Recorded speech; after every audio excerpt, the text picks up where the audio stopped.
હાલો મિત્રો, આજે આપણે બનાવવાના છે વેજ મેયોનીઝ સેન્ડવિચ.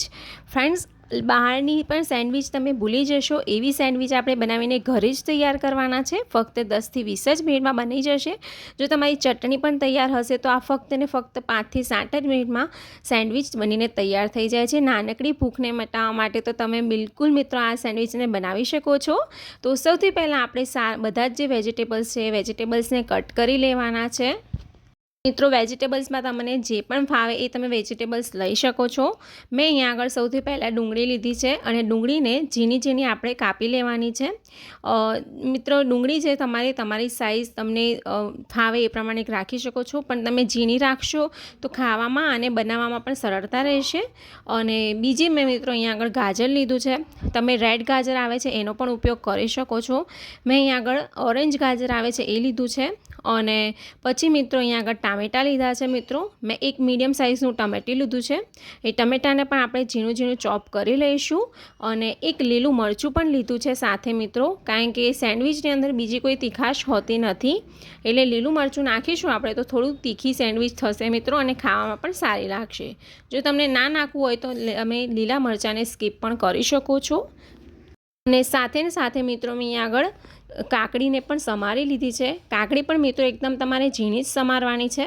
અને મિત્રો આ બધા જ વેજીટેબલ્સ તમે તમારી પાસે ચોપર હોય તો એની અંદર પણ સમારી શકો છો, પણ હાથથી સમારશો તો એની જે આમ તમે જોઈ શકો છો કેટલા સરસ કપાયા છે. એમાં કેવું થઈ જાય છે, રસો થઈ જાય છે, મતલબ તમે એની પેસ્ટ કરી શકો છો મિત્રો, એવી પેસ્ટ થઈ જાય છે, એટલે એ મજા નહીં આવે. એટલે તમે આ રીતે સમારશો તો સારું સમારશે વેજીટેબલ્સ.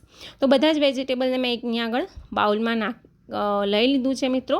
હવે આપણે એમાં નાખી દઈશું ચીલી ફ્લેક્સ. બરાબર, આપણે પહેલાં મિક્સ કરી લેવાનું છે મિત્રો. અને મિક્સ કર્યા પછી આપણે આમાં ચીલી ફ્લેક્સ નાખીશું. ચીલી ફ્લેક્સથી શું થશે મિત્રો કે થોડું તીખાશ આવશે. અને લીલું મરચું તો ઓલરેડી નાખ્યું છે. પછી આપણે આમાં નાખી દઈશું મિત્રો ઓરેગાનો. અને 2 થી 3 ચમચી અહીંયા આગળ આપણે નાખી દેવાનું છે મેયોનીઝ. મેં અહીંયા આગળ અત્યારે 2 ચમચી નાખ્યું છે. તમને મેયોનીઝ વધારે ભાવતું હોય અને ગમતું હોય, છોકરાને પણ ભાવતું હોય, તો તમે આની અંદર 2 ચમચી વધારે પણ મેયોનીઝ નાખી શકો છો. મેં અત્યારે વધારે એટલા માટે નથી નાખ્યું મિત્રો, કારણ કે જે મેયોનીઝ તમે વધારે નાખશો તો સેન્ડવિચ જે બનાવીશું એમાં એ પોચી પડી જશે. એટલે તમારે ખાસ ધ્યાન રાખવાનું છે. મેં અહીંયા આગળ બરોબર 2 ચમચી જ નાખ્યું છે. અને મિત્રો વધારે નાખશો તો શું થશે, વેજીટેબલ્સ જે છે એ પાણી છોડશે, એટલે આપણી જે સેન્ડવિચ છે બ્રેડ પાણીવાળી થઈ જશે. એટલે 2 ચમચી મેં અહીંયા આગળ નાખ્યું છે.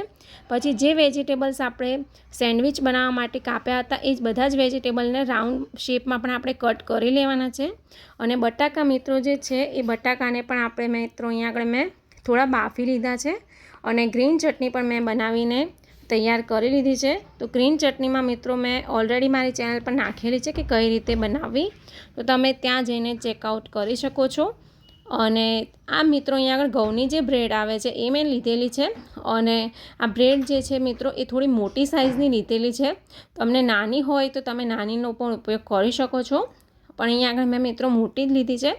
મોટી સેન્ડવિચ લેશો તો તમે એક જ સેન્ડવિચ ખાશો તો તમારું પેટ પણ ભરાઈ જશે, બ્રેકફાસ્ટ પણ થઈ જશે.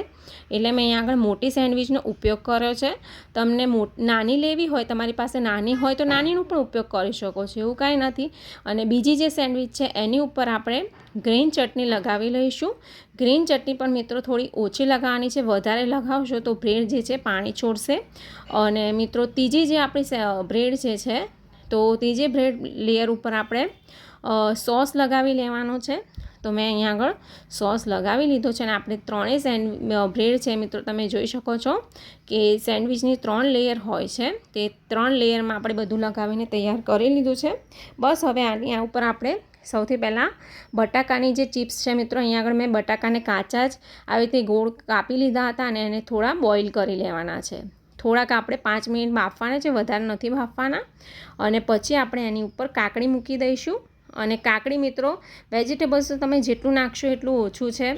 તો આમાં મેં મિત્રો પછી ટામેટાની 2 સ્લાઇસ મૂકી છે અને 2 ડુંગળીની સ્લાઇસ મૂકી દીધી છે. અને ઉપરથી આપણે થોડો મિત્રો ચાટ મસાલો પણ નાખીશું. ચાટ મસાલાથી એનો ટેસ્ટ જે સેન્ડવિચનો છે એ બહુ જ સરસ આવે છે. અને પછી આપણે ઉપર અહીંયા આગળ જે સેકન્ડ લેયર બનાવીશું તો અહીંયા આગળ જે બ્રેડની સોસવાળી બ્રેડ આપણી જે હતી એ મૂકી દઈશું. અને બીજા લેયરમાં આપણે મિત્રો જે મેયોનીઝનું મિશ્રણ કર્યું હતું વેજીટેબલ્સ અને મેયોનીઝનું, તો એ આપણે ઉપર નાખી દેવાનું છે. આ રીતે સ્પ્રેડ કરીને ચારે બાજુ લગાવી લેવાનું છે. વધારે પડતું ના લગાવતા મિત્રો, કારણ કે સેન્ડવિચ પછી શું થશે કે પોચી પડી જશે અને ખાવામાં મજા નહીં આવે. એટલે તમારે આ રીતનું થીક લેયર, જાડું લેયર નથી કરવાનું, આમ પાતળું લેયર હોય એ રીતનું કરી શકો છો. અને ઉપર બટરવાળી જે બ્રેડ હતી એને આ રીતે ઊંધી મૂકી દેવાની છે. તો તમે જોઈ શકો છો મિત્રો કે કેટલી સરસ આપણી સેન્ડવિચ 3 લેયરવાળી જે આવે છે ગ્રીલ સેન્ડવિચ, બહાર જેવી જ બનીને તૈયાર થવાની છે. અને આ જે સેન્ડવિચ છે મિત્રો આપણે તવા પર શેકવાની છે. બિલકુલ પણ ગ્રીલ તમારે કરવાની જરૂર નથી. તમારી પાસે ગ્રીલર ના હોય તો પણ આ સેન્ડવિચ બનાવીને તમે ઘેર તૈયાર કરી શકો છો. એટલી સરસ તમે ટેસ્ટ પણ બહાર જેવો જ લાગશે. એવું નથી કે તમે આ તવા પર શેકશો તેનો ટેસ્ટ સારો નહીં આવે. આ તવા પર તમે આ રીતે શેકશો તો પણ એનો ટેસ્ટ ખૂબ જ સરસ આવે છે. અને આ રીતે મિત્રો ઉપરથી સેન્ડવિચને દબાવવાની છે. અને તમારી પાસે કોઈ વાટકો હોય તો આ રીતનો ઊંડો વાટકો હોય એને ઊંધું પાડી દેવાનો છે. અને મિત્રો ઊંધો વાટકો મૂકીને 5 થી 7 મિનિટ રહેવા દઈશું. તો અને ધીમા ગેસ, એકદમ ધીમા ગેસે તમારે શેકાવા દેવાની છે. તો ઉપરની જે સેન્ડવિચ જે તમારી જે નીચેની સાઈડ હશે એકદમ સરસ મજાની શેકાઈ જશે. એટલે ગ્રીલ થાય એવું જ લાગશે મિત્રો, વધારે બળવા નથી દેવાની. અને બીજી સાઈડ પણ આ જ સેમ રીતે તમારે ઊંધી મૂકી દેવાની છે અને 5 મિનિટ થોડી શેકી લેવાની છે. તો મિત્રો તમે જોઈ શકો છો એકદમ આપણી જે શેકાઈને જે ગ્રીલ સેન્ડવિચ છે એ તૈયાર થઈ ગઈ છે. હવે હું એને સાઈડ પર નીકાળી લઉં છું. અને તમે જોઈ શકો છો કે અત્યારથી જ આ સેન્ડવિચ જે છે કેટલા 3 લેયરવાળી, ખાવાની જોતાં જ તમને મોંમાંથી આમ પાણી આવી જશે કે ખાવાનું મન થઈ જશે મિત્રો. એટલી સરસ આ સેન્ડવિચ બનીને તૈયાર થાય છે. મિત્રો તમારી પાસે ચટણી તો તૈયાર હોય તો તમે ખાલી 5 થી 10 જ મિનિટમાં સેન્ડવિચ બનાવીને તૈયાર કરી શકો છો. મિત્રો હું તમને કટ કરીને પણ બતાવું છું. જુઓ કેટલા સરસ લેયર આવ્યા છે એના. આપણે જે સેન્ડવિચ બનાવી છે અને બધું જ એવું ને એવું છે, એકદમ નથી કે ખરાબ થઈ ગઈ આપણી સેન્ડવિચ. હવે મેં મિત્રો સર્વિંગ પ્લેટમાં આપણે સેન્ડવિચને લઈ લઈશું. અને મિત્રો તમે જોઈ શકો છો કેટલી સરસ, જોઈએ તો પણ મજા આવે એવી છે. જોઈએ તરત જ એવું લાગે કે ચલો આપણે ખાઈ ક્યારે લઈએ. એટલી સરસ આપણી સેન્ડવિચ બનીને તૈયાર થઈ ગઈ છે. ચીઝ વગર તો સેન્ડવિચ અધૂરી જ છે મિત્રો. આ જે ચીઝ હું અત્યારે ઉપર ગ્રેટ કરું છું, તમે અંદર પણ ગ્રેટ કરી શકો છો. વધારે તમે ચીઝ ખાતા હોય કે તમને ભાવતું હોય તો તમે અંદર, જ્યારે આપણે વેજીટેબલ્સ નાખ્યા ત્યારે ઉપર પણ તમે છીણી શકો છો.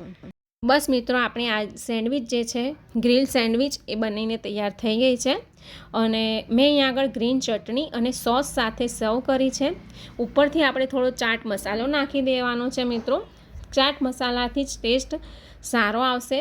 અને બસ હવે કેચઅપ અને ગ્રીન ચટણી આપણે મૂકી દઈશું બાજુમાં, એના સાથે જ ખાવાની છે. ખૂબ જ સરસ લાગે છે મિત્રો. તો આજની રેસીપી તમને કેવી લાગી મને કમેન્ટ કરીને જરૂરથી કહેજો. વિડીયો સારો લાગ્યો હોય તો પ્લીઝ મારી ચેનલ લાઇક કરો, શેર કરો અને સબસ્ક્રાઈબ પણ જરૂરથી કરજો.